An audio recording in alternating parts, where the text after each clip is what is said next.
साध संगत जी, प्रेम से कहना धन निरंकार जी। एक नई साखी के साथ स्वागत है आप सभी का आपके ही अपने चैनल पर। आज की इस साखी का विषय है कर्ज में डूबे भगवान। चलिए सुनते हैं आज की ये साखी। साध संगत जी, एक बार भृगु ऋषि ने जानना चाहा कि ब्रह्मा, विष्णु और महेश जी में से कौन सा सबसे श्रेष्ठ देवता है। वो बारी बारी से सबके पास गए। ब्रह्मा और महेश जी ने भृगु को पहचाना तक नहीं, ना ही उनका आदर सम्मान किया। तो इसके बाद भृगु ऋषि विष्णु जी के यहाँ गए।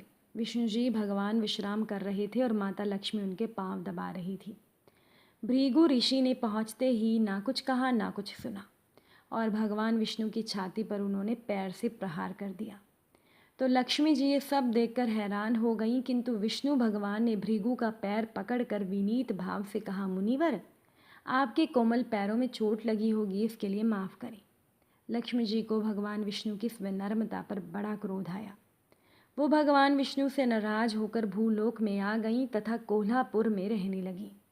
लक्ष्मी जी के चले जाने से विष्णु भगवान को लगा कि उनका श्री और वैभव ही नष्ट हो गया। अब तो विष्णु जी का मन अशांत रहने लगा। लक्ष्मी जी को ढूंढने के लिए वह श्रीनिवास के नाम से भूलोक आए। घूमते घुमाते वेंकटचल पर्वत क्षेत्र में बकुला माई के आश्रम में पहुँचे। बकुला माई ने उनकी बड़ी आवभगत की, उन्हें आश्रम में ही रहने को कहा। तो एक दिन जंगल में एक मतवाला हाथी आ गया। आश्रमवासी डरकर इधर उधर भागने लगे।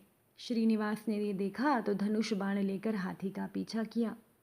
हाथी डरकर भागा और घने जंगल में हाथी अदृश्य हो गया। श्रीनिवास उसका पीछा करते करते थक गए थे। वो एक सरोवर के किनारे वृक्ष की छाया में लेट गए और उन्हें हल्की सी झपकी आ गई। थोड़ी देर में शोर सुनकर वो जागे तो देखा कि 4-6 युवतियां उन्हें घेरे खड़ी हैं।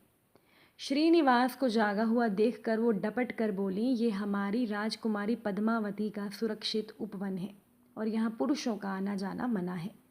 तुम यहाँ कैसे और क्यों आए हो? श्रीनिवास कुछ जवाब दे इससे पहले ही उनकी दृष्टि वृक्ष की ओट से झांकती हुई राजकुमारी की ओर गई। श्रीनिवास पद्मावती को एकटक देखते रह गए। थोड़ा संयत होकर कहने लगे, देवियों, मुझे पता नहीं था, मैं शिकार का पीछा करते हुए यहाँ आया था। थक जाने पर मुझे नींद आ गई, इसीलिए मुझे क्षमा करें। श्रीनिवास आश्रम में तो लौट आए, किंतु वह बड़े उदास रहने लगे। एक दिन बकुला माई ने बड़े प्यार से उनसे उनकी उदासी का कारण पूछा तो श्रीनिवास ने पद्मावती से भेंट होने की सारी कहानी कह सुनाई। फिर कहा, उसके बिना मैं नहीं रह सकता। तो बकुला माई बोली, ऐसा सपना मत देखो। कहाँ वो प्रतापी चोल नरेश आकाश राज की बेटी और कहाँ तुम आश्रम में पलने वाले एक कुल गोत्रहीन युवक। श्रीनिवास बोले, माँ एक उपाय है, तुम मेरा साथ दो तो सब संभव है। तो बकुला माई ने श्रीनिवास का सच्चा प्यार देखकर हाँ कर दी। श्रीनिवास ज्योतिष जानने वाली औरत का वेश बनाकर राजा आकाश की राजधानी नारायणपुर पहुँचे। उसकी चर्चा सुन पद्मावती ने भी उस औरत को महल बुलाकर अपना हाथ दिखाया।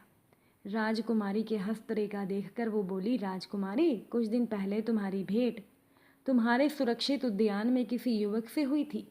तुम दोनों की दृष्टि मिली थी, उसी युवक से तुम्हारी शादी का योग बनता है। तो पद्मावती की माँ धारणा देवी ने पूछा, ये कैसे हो सकता है? ज्योतिषी औरत बोली, ऐसा ही योग है, ग्रह कहते हैं। कोई औरत अपने बेटे के लिए आपकी बेटी मांगने स्वयं आएगी। 2 दिन के बाद सचमुच ही बकुला माई एक तपस्विनी के वेश में राजमहल आई। उसने अपने युवा बेटे के साथ पद्मावती के विवाह की चर्चा की। तो राजा काश ने बकुला माई को पहचान लिया। उन्होंने पूछा, वो युवक है कौन? बकुला माई बोली, उसका नाम श्रीनिवास है, वो चंद्रवंश में पैदा हुआ है, मेरे आश्रम में रह रहा है, मुझे माँ की तरह मानता है। राजा आकाश ने कुछ सोचकर उत्तर देने को कहा। बकुला माई के चले जाने पर आकाश ने राज पुरोहित को बुलाकर सारी बात बताई। तो राज पुरोहित ने गणना की, फिर सहमति देते हुए बोले, महाराज, श्रीनिवास में तो विष्णु जैसा देवगुण है, लक्ष्मी जैसी आपकी बेटी के लिए ये बड़ा सुयोग्य वर है। तो राजा आकाश ने तुरंत ही बकुला माई के यहाँ अपनी स्वीकृति के साथ विवाह की लगन पत्रिका भेज दी। बकुला माई ने सुना तो वो परेशान हो गई। श्रीनिवास से बोली, बेटा, अब तक तो विवाह की ही चिंता थी, अब पैसे ना होने की चिंता है। मैं वराह स्वामी के पास जाती हूँ, उनसे पूछती हूँ कि क्या किया जाए।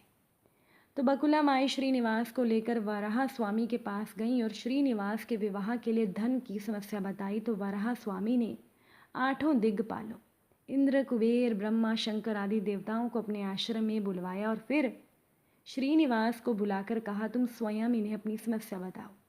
श्रीनिवास ने देवताओं से कहा कि मैं चोल नरेश राजा आकाश की बेटी पद्मावती से विवाह करना चाहता हूँ।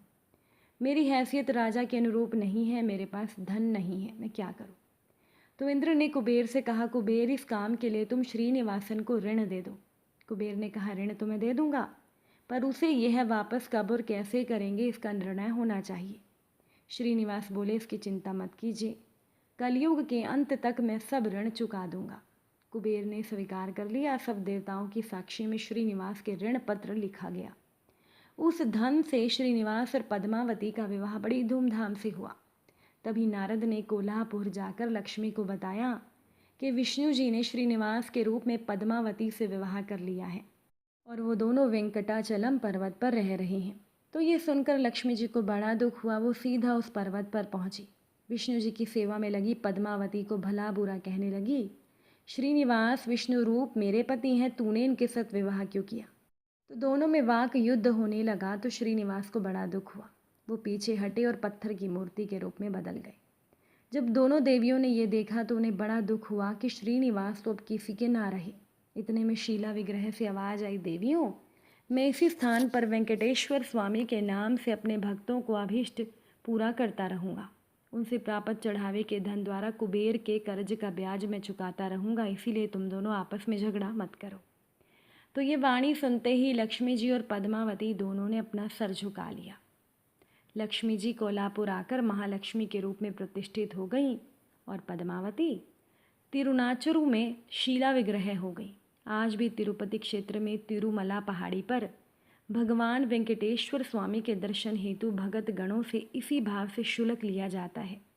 उनकी पूजा पुष्प मिष्ठान आदि से ना होकर धन द्रव्य से होती है और इसी धन से भगवान श्री कृष्ण वेंकटेश्वर स्वामी कुबेर का कर्जा चुका रहे हैं।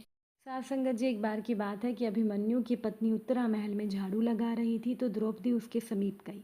उसके सर पर प्यार से हाथ फेरते हुए बोली, बेटा, भविष्य में कभी भी तुम पर अगर कोई संकट आए तो कभी भी अपने किसी नाते रिश्तेदार की शरण में ना जाना, सीधे भगवान की शरण में जाना। उत्तरा हैरान होते हुए द्रौपदी को निहारते हुए बोली, आप ऐसा क्यों कह रही हैं माता। द्रौपदी बोली, क्योंकि मेरे ऊपर बीत चुका है। जब मेरे पांचों पति कौरवों के साथ जुआ खेल रहे थे तो अपना सब कुछ हारने के बाद मुझे भी दांव पर लगाकर हार गए। फिर कौरव पुत्रों ने भरी सभा में मेरा बड़ा अपमान किया। मैंने सहायता के लिए पतियों को पुकारा मगर वो सर झुकाए बैठे थे। भीष्म, पितामह, द्रोण, धृष्टाचार्य सभी को मैंने मदद के लिए पुकारा मगर किसी ने मेरी तरफ नहीं देखा। सभी आंखें झुकाए रोते रहे। सबसे निराश होकर मैंने भगवान कृष्ण को पुकारा, आपके सिवा मेरा और कोई भी नहीं है, ऐसा मैंने कहा। तब भगवान आए और उन्होंने मेरी रक्षा की। जब द्रौपदी पर ऐसी विपत्ति आ रही थी तो द्वारिका में श्री कृष्ण जी बहुत विचलित होते हैं क्योंकि उनकी सबसे प्रिय भगत पर संकट आ रहा था। रुक्मणी उनसे दुखी होने का कारण पूछती है तो वो कहते हैं कि मेरी सबसे बड़ी भगत को पूरी सभा में अपमानित किया जा रहा है। रुक्मणी ने कहा, प्रभु आप जाइए उसकी मदद करें। तो भगवान बोले कि जब तक मेरा भगत मुझे नहीं पुकारेगा मैं कैसे जा सकता हूँ। एक बार वो मुझे पुकार ले, मैं तुरंत उसके पास जाकर उसकी मदद करूँगा। तुम्हें याद होगा कि जब पांडवों ने राजसूय यज्ञ करवाया तो शिशुपाल का वध करने के लिए मैंने अपनी उंगली पर चक्र धारण किया तो उससे मेरी उंगली कट गई थी। उस समय मेरी सभी पत्नियां वहीं थी। कोई वैद्य को बुलाने भागी तो कोई औषधि लेने गई, मगर उस समय मेरी इस भगत ने अपनी साड़ी का पल्लू फाड़ा और मेरी उंगली पर बांधा और आज मुझे उसी का ऋण चुकाना है, लेकिन जब तक वो मुझे पुकारेगी नहीं मैं जा नहीं सकता। अतः द्रौपदी ने जैसे ही भगवान को पुकारा तुरंत भगवान दौड़े चले गए। साथ संगत जी, अगर आज की ये साखी आपको अच्छी लगी हो, वीडियो को लाइक शेयर ज़रूर कर दीजिएगा। आप सभी से फिर मुलाकात होगी नई साखी के साथ। साथ संगत जी, प्यार से कहना, धन्यवाद।